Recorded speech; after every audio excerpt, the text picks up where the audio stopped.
ಇಂದು Kolar ward number 16ರ Sultan ಟಿಪ್ಪಸಂದ್ರ Mahalakshmi ಲೇಔಟ್ನಲ್ಲಿ ದೀರ್ಘಕಾಲದಿಂದ ಇದ್ದ block spot ಅನ್ನು ಸ್ವಚ್ಛಗೊಳಿಸಿ ಸುಂದರೀಕರಣ ಮಾಡಲಾಯಿತು. ಈ ಕಾರ್ಯವನ್ನ ಕೋಲಾರ ಜಿಲ್ಲೆಯ ಉಪ ಆಯುಕ್ತರಾದ ಎಂಆರ್ ರವಿ ಮಾರ್ಗದರ್ಶನದಲ್ಲಿ ಹಾಗೂ ನಗರಸಭೆ ಆಯುಕ್ತರಾದ ನವೀನ್ ಚಂದ್ರ ಗೋಪಾಲ್ ನೇತೃತ್ವದಲ್ಲಿ ನಡೆಸಲಾಯಿತು.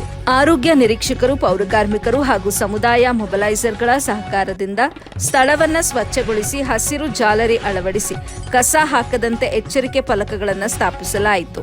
ಇನ್ಮುಂದೆ ಇಲ್ಲಿ ಕಸ ಹಾಕುವವರ ಮೇಲೆ ನಗರಸಭೆಯ ವತಿಯಿಂದ ದಂಡ ವಿಧಿಸಲಾಗುವುದು ಮತ್ತು ಅಗತ್ಯ ಕ್ರಮ ಕೈಗೊಳ್ಳಲಾಗುತ್ತೆ ಅಂತ ತಿಳಿಸಲಾಗಿದೆ.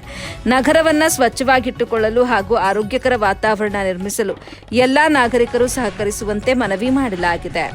ವರದಿ ನವೀದ್ ಪಾಷಾ, ರಾಜ್ಯ ಉಸ್ತುವಾರಿ ಸಂಪಾದಕರು, ಎಬಿ ನ್ಯೂಸ್ ಕನ್ನಡ.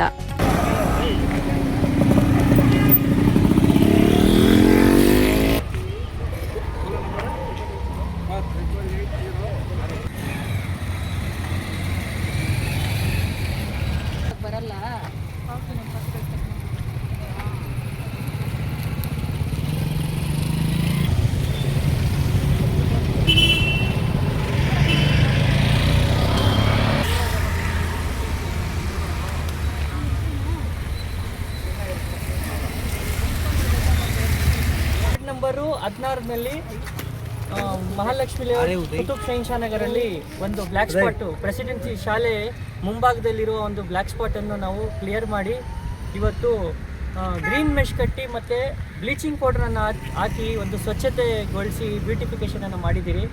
ಇದು ನಾವು ನಮ್ಮ ಜಿಲ್ಲಾ ಅಧಿಕಾರಿಗಳಾದ ಎಂಆರ್ ರವಿ ಸರು ಮತ್ತು ನಮ್ಮ ಪೌರಾಯುಕ್ತರಾದ ನವೀನ್ ಚಂದ್ರ ಗೋಪಾಲ್ ಅವರು ಅವರ ಅಧ್ಯಕ್ಷತೆಯಲ್ಲಿ ಅವರ ಒಂದು ಗೈಡೆನ್ಸಲ್ಲಿ ನಾವು ಈ ಕಾರ್ಯಕ್ರಮವನ್ನು ಮಾಡಿದ್ದೀರಿ. ಇದೇ ಥರ ಇಲ್ಲಿ ನಮಗೆ ಲೋಕಲ್ ರೆಸಿಡೆಂಟ್ಸು ನಮಗೆ ತುಂಬ ಸಹಕಾರ ಕೊಟ್ಟರು. ಬಟ್ ಅವರಲ್ಲಿ ಒಂದು ನಮ್ಮ ನಗರಸಭೆ ವತಿಯಿಂದ ಮತ್ತು ನಮ್ಮ ಜಿಲ್ಲಾ ಆಡಳಿತದಿಂದ ಒಂದು ರಿಕ್ವೆಸ್ಟ್ ಏನಂದರೆ, ಕಸವನ್ನು ಡೈರೆಕ್ಟು ವಿಂಗಡಣೆ ಮಾಡಿ ಗಾಡಿಗೆ ಕೊಡಬೇಕು, ಬ್ಲ್ಯಾಕ್ ಸ್ಪಾಟಲ್ಲಿ ಹಾಕಿ ಹೊಸದಾಗಿ ಬ್ಲ್ಯಾಕ್ ಸ್ಪಾಟ್ ಉಂಟು ಮಾಡಬೇಡಿ ಅಂತ ಒಂದು ವಿನಂತಿ.